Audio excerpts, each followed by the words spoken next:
This is today's mathematics. Welcome to your weekly roundup. I'm your host, Billy Yenz, joined by our senior correspondent, BlueBenjiFrenzi. Let's get into it. What's going? So, on price discovery, last week or top of this week, we talked about Starbucks. We talked about NVIDIA. We'll go over what those charts did this week, and we had NVIDIA earnings as well. So we'll talk about what that looks like. We'll talk about how we also how we played that. What happened there, and how we'll be able to learn from all of our experiences there. We'll talk about DraftKings. We'll look at SPY, and we'll look at Meta. All right. So first, we've got Starbucks. I know that on our price discovery, we were looking to get into puts, and we were successful there. We had this on the H4, as you can tell. So let's go to the daily chart just so we can count back to the top of the week. 1, 2, 3, 4, 5.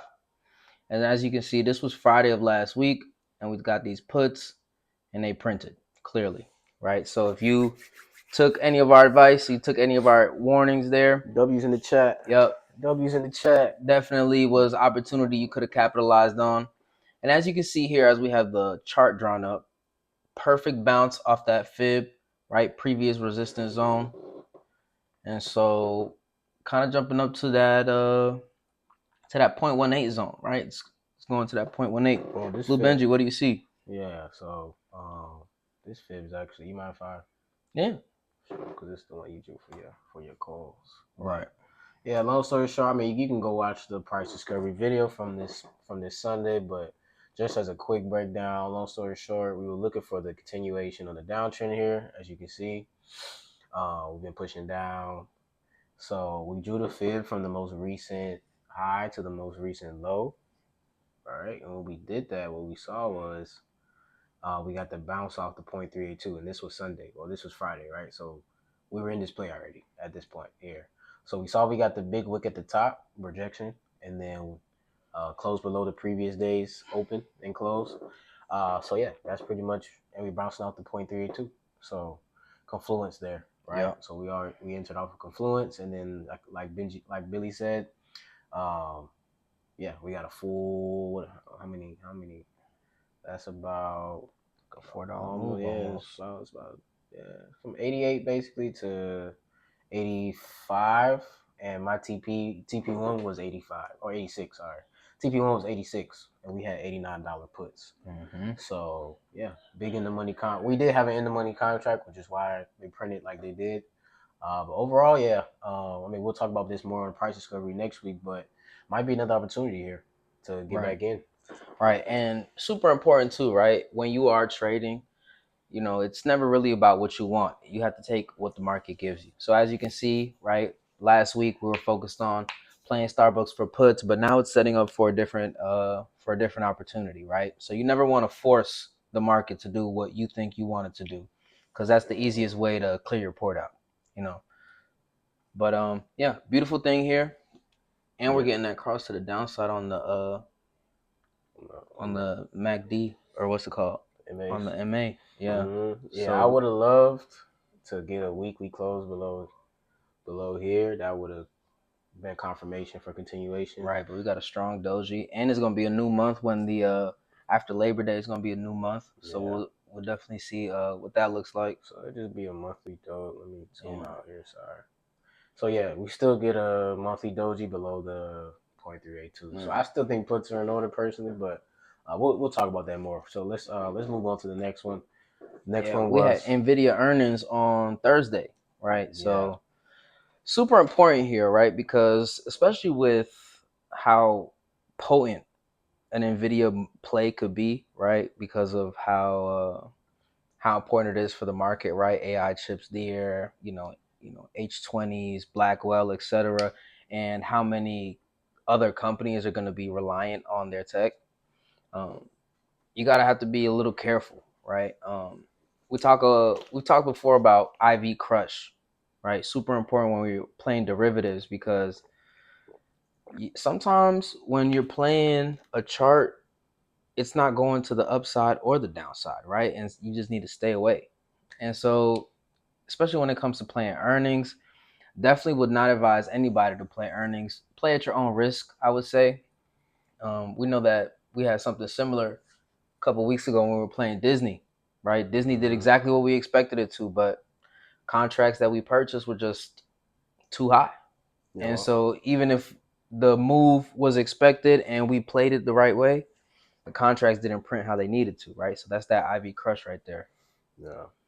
Yeah, so NVIDIA, I mean, we already knew it was a little bit of risky play, which we stated on price Mm-hmm. discovery this Sunday, just because it was ranging near all time highs, right? So, Mm-hmm. yeah, I mean, we were expecting NVIDIA to beat expectations on earnings, which they actually Which they did. did.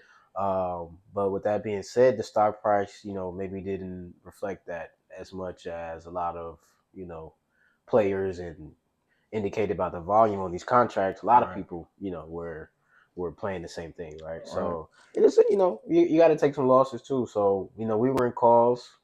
Price, we were in 185 calls, I believe. Yeah. Price hit 183, was the highest and went, I believe, this Mm-hmm. week. Let's keep zooming in on the weekly. Yeah. Let's check the weekly.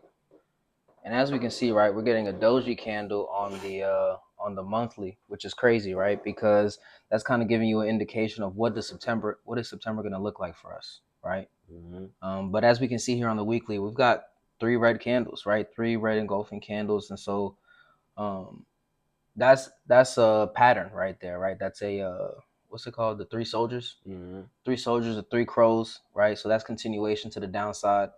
As you can see, we have the 170 level marked as previous resistance. So we're going to see if that holds support to the upside. And maybe we'll consolidate between that 170 and 178-ish, that zone right there. Once we get a breakout above 178, definitely could see us pushing to 200, right? That's the next psych level we have available.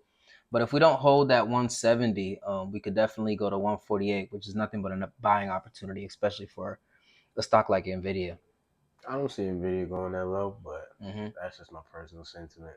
Yeah. I think, I mean, like, yeah, this monthly wick at the top is definitely, it's still technically green though, but being that it is a wick at the top, I mean, personally, I would just stay away. Yeah. I'm not really a fan of trading. If I was a trader, I would say puts for retracement right now. Exactly. Maybe like you said to that 170.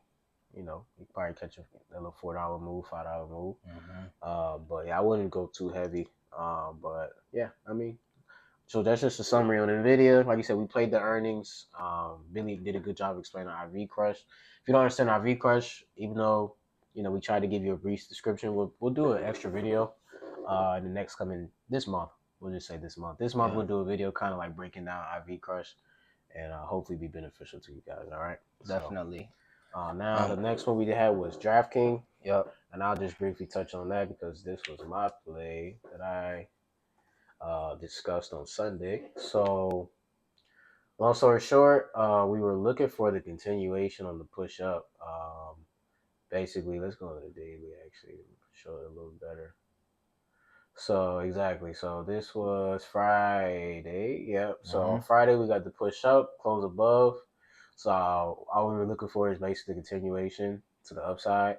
The next resistance zone, even though I don't have it drawn here, if I zoom out a bit, it's at like 48. So let me.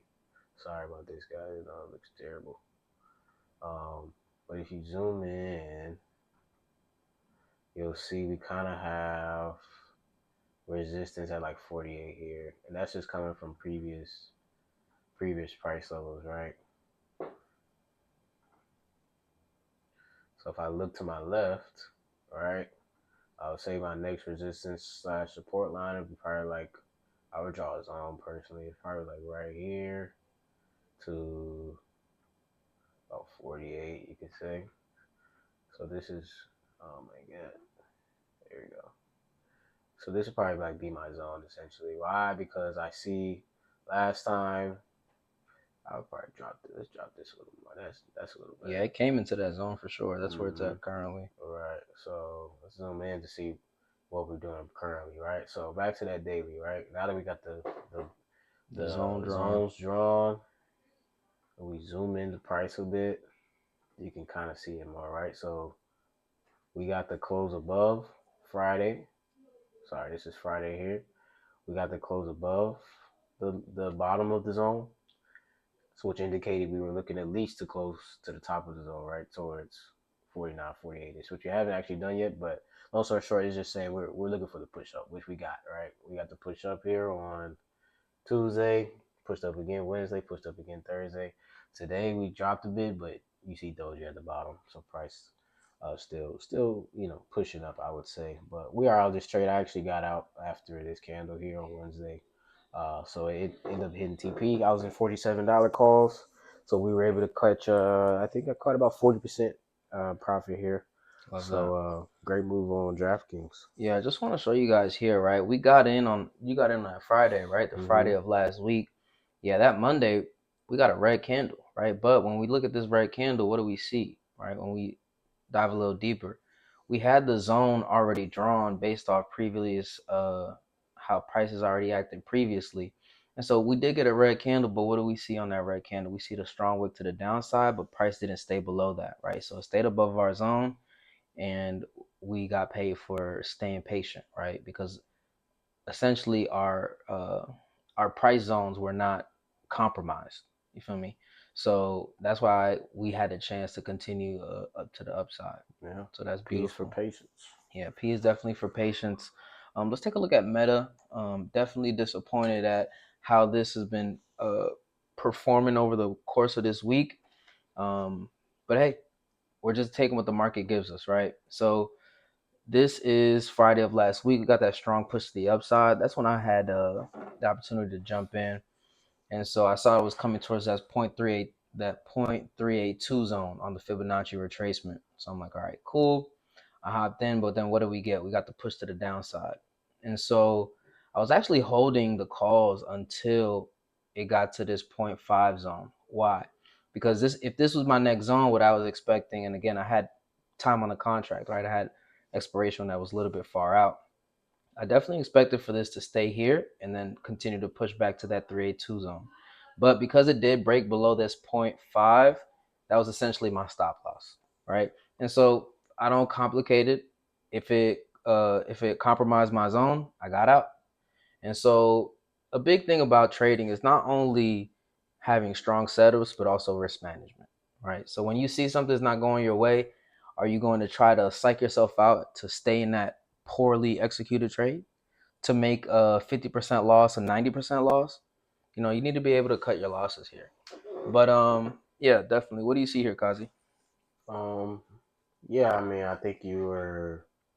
Hold on, let's read. Yeah, okay, actually, so you were okay. Yeah, you were measuring this, so you were looking for the bounce. So yeah, it broke the 382. You're looking for the hold of the 0.5. Got you. Exactly. So yeah, I mean, like you said, it did close below on actually today. So I think you got out like right here on Wednesday. Yeah. Yeah. So it touched at 0.5. I was on a shorter time frame too when I was looking at it. I was like, yeah, it crossed below my zone and it kept going down, so I just got out. Valid. But then yeah, it ended up bouncing up. But either way, I mean, I think now that it's down here, once we break this, probably bounce off that point 618. It could go down there. Because also the 50 MA is right there at that 0.618 as well. So definitely a zone for support. Yeah. But to play meta again, we need to see a really strong push to the upside from the buyers. Now meta in terms of news, right? They had a ton of news that came out. They had it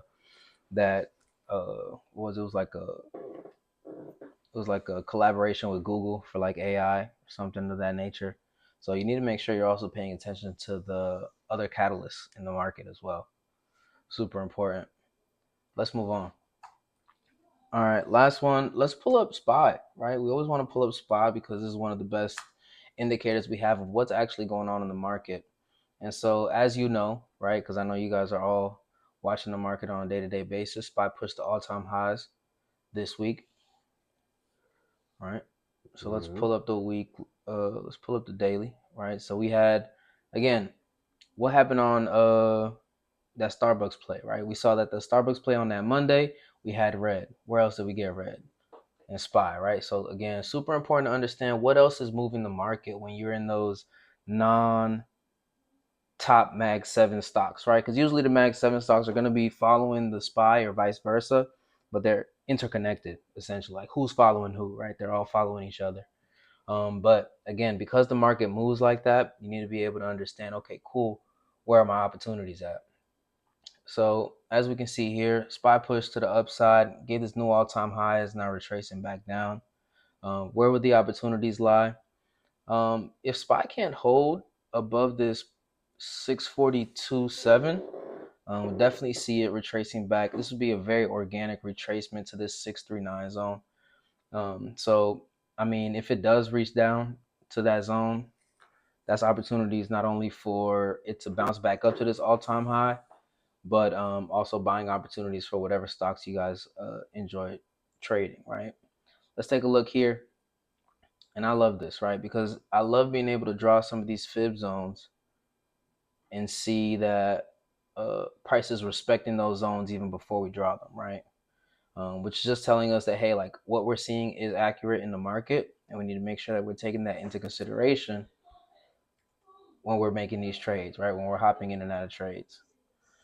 So yeah, so all-time highs in SPY, which is great, very exciting. But again, to be able to play this, you need to be able to be cognizant of this.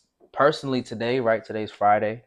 That's when our uh, that's when our weekly roundup always drops. Make sure you tune into Price Discovery on Sundays and Mondays um, to know what to get into the market.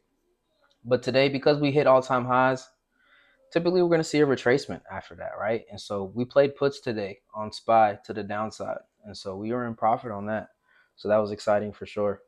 Blue Benji, what do you see here? Yeah. I mean, like you said, SPY had all time highs. I actually got cooked today, transparently. So after we got the three green shoulders, the three green soldiers. Yeah, I was looking for continuation yeah. to the upside, right? But we did get a little pullback today, which is fine. Either way, like on the uptrend, like now that we're on a higher time frame, I think this is the start of a big uptrend that we should see, right? Because even if you zoom out some more, right, higher high, higher low, higher high, higher low, higher high. This is technically a double bottom, and then or maybe How's that a double bottom? I wouldn't even say a double bottom because the bottom would be like right here. So I guess you could consider this broken, but so let's just consider this a new uptrend then. Higher high, higher low. I would say it's a higher high. Right. So we're looking to make a higher low. Yeah, we're looking to respect this zone here to Right. make a higher low, and then push back up to the upside. Exactly. Which I think today was a good barometer of that because you see we got the wicks at the bottom, pushing out the 0.382 retracement. Sorry, zoom out. Yeah, 0.382. So overall, I mean, I know this is a little teaser for the price discovery on Sunday, but we'll be looking to. I'm still very bullish on SPY until we did get the pullback today, but I don't think it was significant. And then now drilling down to the H1, I actually think this is setting up for buys. Yeah. So and it has to come in close this gap to the upside that we have here. After we gap to the downside, price is gonna come and fill this gap back up. So definitely could be playing to come back up to this 647 zone to close the gap to 648, and then push the blue skies again.